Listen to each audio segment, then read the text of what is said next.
अजीज दोस्तों नमस्कार। अजीज दोस्तों, यूनाइटेड किंगडम एक बहुत ही बड़े मुश्किल दौर से गुजर रहा है। कई मसले हैं।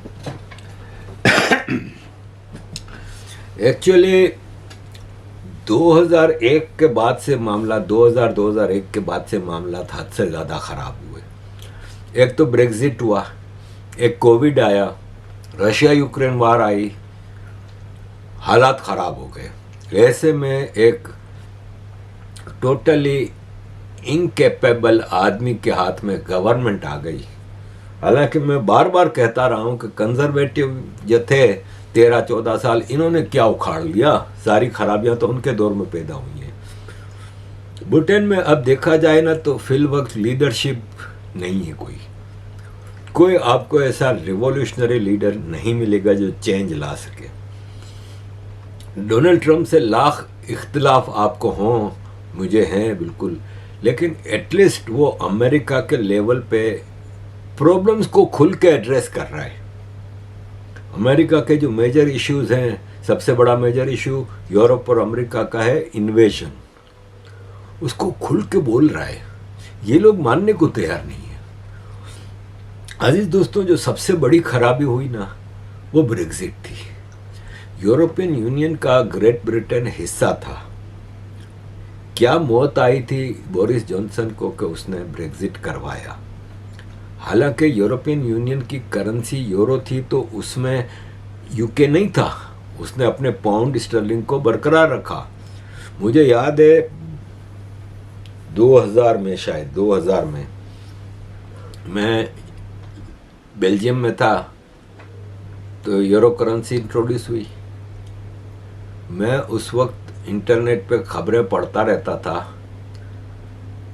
हॉलैंड में लोग सड़कों पे रो रहे थे कि हमारा 900 साल से, इनकी करेंसी थी गिल्डर, 900 साल से गिल्डर से एक ताल्लुक है, हम कैसे गिल्डर छोड़ दें। जर्मनी में मार्क चलता था, कैसे हम मार्क छोड़ दें। वो लोग रो रहे थे, इतना इनका अटैचमेंट था। बेल्जियम और फ्रांस में फ्रैंक चलता था, इटाली में लीरा चलता था, स्पेन में पेसेतो चलता था। वो सब करेंसियां ख़त्म करके यूरो लाए, तो इंग्लैंड ने कहा हम अपनी करेंसी नहीं छोड़ेंगे। तो उन्होंने अपना अलग हिसाब किताब रखा। फिर शेंगन एग्रीमेंट हुआ। शेंगन एग्रीमेंट के तहत यूरोप के कई कंट्रीज ने आपस में बॉर्डर ख़त्म कर दिए। अब इससे पहले हम ब्रसल से, मैं पेरिस जाता था, हर हफ्ते जाता था, तो बाकायदा पुलिस चौकी होती थी।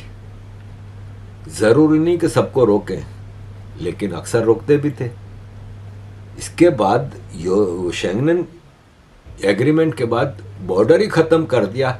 अब सिर्फ एक बोर्ड लगा हुआ आ जाता था कि फ्रांस 1 किलोमीटर, एक गोल बोर्ड होता था, इसमें सितारे होते थे और उस पर सिर्फ फ्रांस लिखा होता था। 1 किलोमीटर बाद रोड जा रहा है, बीच में कोई बॉर्डर नहीं, कोई चौकी नहीं, कोई कुछ नहीं, सीधा सीधा रोड निकल रहा है। बेल्जियम से जब हम फ्रांस जाते थे, लेकिन इंग्लैंड ने कहा हम अपना बॉर्डर रखेंगे भाई। तो जब हम लंदन आते थे बेल्जियम से, बाय फेरी आते थे, तो गाड़ी जब फेरी से नीचे उतार के, तो लाइनें लगी होती थी गाड़ी की, बाकायदा रोक के चेक होता था। अक्सर रोक के आपकी डिग्गी विग्गी, सामान वामान कस्टम भी चेक करती थी। तो इंग्लैंड ने अपना ये सब आइडेंटिटी बरकरार रखा था, तो फिर आपको ब्रेग्जिट की ज़रूरत क्या थी। बोरिस जॉनसन इलेक्शन जीता ही ब्रेग्जिट के नारे पे था।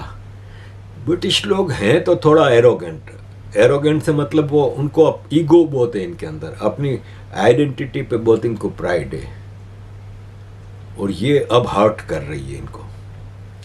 जब ब्रेग्जिट हुआ तो यहाँ चीज़ों के भाव ऐसे बढ़े, क्योंकि आपकी ज़्यादा देखें, यूरोपियन यूनियन है, पूरा यूरोप कॉन्टिनेंट आप देखें, उसमें इंग्लैंड अलग एक जजीरा है, ठीक है, यूके, लेकिन करीब तो यूरोप है ना। सारा सामान तो आपकी ट्रेड ज़्यादातर यूरोप से होती थी, खाने पीने की खास तौर पे चीज़ें, डेयरी। इसके लिए बाद में बोरिस जॉनसन गुजरात गया, इंडिया के डेयरी का सामान हम उधर से लेंगे। अब आप खुद सोचें कि आपकी सारी trade, food, grocery, vegetable, fruit, बुचरी, पता नहीं क्या कुछ आपका यूरोप से आता था, वो बगैर टैक्स के आता था।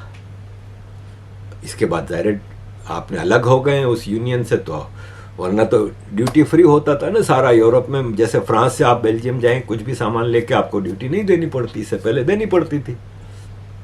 इंग्लैंड में नहीं देनी पड़ती थी, लेकिन अब इंग्लैंड सामान आता है तो देनी पड़ती है। तो हमारा महंगाई का आलम ऐसा बड़ा है कि बताया नहीं जा सकता कि प्राइसेस कितने आउट ऑफ कंट्रोल हो गए ब्रेक्जिट की वजह से। और बोरिस जॉनसन ने हमें क्या लाड़े लपे दिए, ब्रेक्जिट हो जाएगा, माइग्रेंट्स का मसला ख़त्म, कोई माइग्रेंट नहीं आएगा, क्योंकि बॉर्डर फ्री था ना, तो उसमें चेकिंग ज़रूर होती थी, लेकिन यूरोपियन यूनियन के पासपोर्ट होल्डर आ सकते थे एनी टाइम, अभी भी आ सकते हैं। मैं फ्रेंच पासपोर्ट होल्डर हूँ, लेकिन मेरे पास तो चलो यहाँ की परमानेंट रेसिडेंस हो गई है, लेकिन किसी के पास भी बेल्जियम, फ्रांस का पासपोर्ट है, वो बगैर वीज़ा के इधर आ सकता है। लेकिन अब उसको इधर जॉब करने के लिए, रहने के लिए, पहले तो मैं भी फ्रांस के पासपोर्ट पे ऐसे ही मुंह उठाया आ गया था ना, आके इधर काम भी कर सकता हूँ, सब कुछ कर सकता हूँ, क्योंकि UK was part of European union. लेकिन ब्रेक्जिट के बाद अब यूरोपियन यूनियन से कोई आएगा तो उसको स्पेशल परमिशन चाहिए इधर हर चीज़ के लिए। इन्होंने लाड़े लप्पे दिए, नतीजा ये निकला कि प्राइसेस तो स्काई शॉट, आसमान पे पहुंच गई। साथ में ये कहा था कि माइग्रेंट्स नहीं आएंगे। 2017, there was not a single asylum seeker who arrived on a boat. Durham University did the research. 2017, not a single person. How many have arrived since Today then? we How many have have arrived since 46,000 a year. And do you know why? It was because of the botched Brexit deal pushed through by Boris Johnson, championed by Nigel Farage. Nigel Farage should be here tonight apologising to the British people. That is utter nonsense. That is utter nonsense. अब आप देखें कि ये Daisy Cooper बता रही हैं कि 2017 में एक भी आदमी माइग्रेंट बोट पे नहीं आया था, कश्ती में नहीं आया था। इस साल 46,000 आ चुके हैं अब तक, सिर्फ इसलिए कि ब्रेक्जिट है। ऐसे कई नुकसानात हुए ब्रेक्जिट के। ये कैथी न्यूमैन कहता है कि लेबर गवर्नमेंट अब शायद वापस यूरोपियन यूनियन ज्वाइन करने की बात करे। और नाइजल फरज, जो कि इतना बड़ा चैंपियन बनता है, रिफॉर्म पार्टी बना के बैठा है, समझता है कि वो यूके के चैंपियन बनेगा। मैं नाइजल फरज को एक कंप्रोमाइजिंग आदमी समझता हूँ। जब ये यूरोपियन पार्लियामेंट का मेंबर था तो मैं ब्रसल्स में इससे मिल भी चुका हूँ, इसी तालिबान वाले वो टेररिज्म वाले मसले पे उससे मिल चुका हूँ मैं। और मैंने देख लिया था कि ये कंप्रोमाइजिंग अपॉर्चुनिस्ट है। ब्रेक्जिट का सारा कार्ड इसने खेला था और बोरिस जॉनसन प्राइम मिनिस्टर होते हुए उसने ये ब्रेक्जिट किया।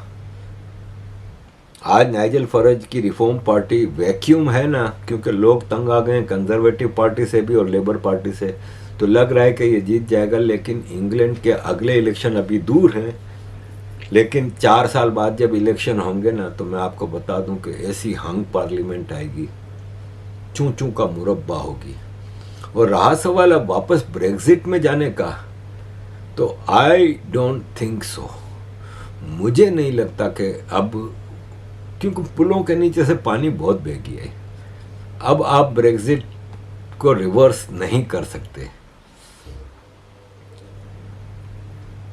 जीडीपी यूके का ब्रेक्जिट के बाद 8% कम हो गया है, इन्वेस्टमेंट 18% कम हो गई है, प्रोडक्टिविटी 4% कम हो गई है, जीडीपी पर कैपिटा 10% कम हो गया है। और लोग यहाँ पे यूके को छोड़ छोड़ के जा रहे हैं। मिलियनर्स जो हैं, बड़े जिनके पास पैसा है, वो कह रहा है दफा हो इधर से। क्यों? इसलिए कि आपने टैक्सों के मामलात इतने ख़राब कर दिए हैं कि हद से ज़्यादा टैक्स बढ़ा दिए गए हैं। अब जैसे एक साहब हैं मैट गॉडविन, ये लिखते हैं कि एक 3 बच्चों वाली फैमिली है ना, वो अगर जॉबलेस है ना, तो उनको सरकार की तरफ से जितना बेनिफिट मिलेगा ना, उतना ही एक वर्किंग क्लास के आदमी को काम करने के बाद कम मिलेगा। यानी एक वर्किंग क्लास अगर 71,000 पाउंड कमा रहा है ना, तो एक बेनिफिट लेने वाली फैमिली 90,000 पाउंड कमा रही है। तो कौन काम करेगा भाई? फिर काम करने वालों के ऊपर ही आपने सारा बोझ डाला हुआ है। अब जैसे ये एक और हैं, इन्होंने लिखा है कि एवरेज अगर किसी की 35,000 सैलरी है ना साल की, तो उसको 1400 बजट के बाद कम पड़ जाएगा। लेकिन अगर कोई 5 बच्चों वाली फैमिली है ना, तो वो आराम से अपनी ज़िंदगी गुजार सकता है बगैर काम किए। अजीज़ दोस्तों, मुख्तलिफ फिगर्स हैं। ये कैमी बैडेनोक है ना, ये हमारी कंजर्वेटिव पार्टी की चेयरमैन है इस वक्त, और वो भी यही रोना रो रही है कि बेनिफिट लेना आसान हो गया है। इंग्लैंड की आयरन लेडी जो थी ना, मार्गरेट थैचर, जो कि कंसीडर किया जा रहा है कि इंग्लैंड की पिछले 50 सालों में सबसे कामयाब प्राइम मिनिस्टर रही हैं, ये कह रही थी, एक बार उन्होंने कहा था कि सोशलिस्ट है ना, वो दौलत बांटना शुरू करते हैं, यानी जैसे बेनिफिट दे रहे हैं,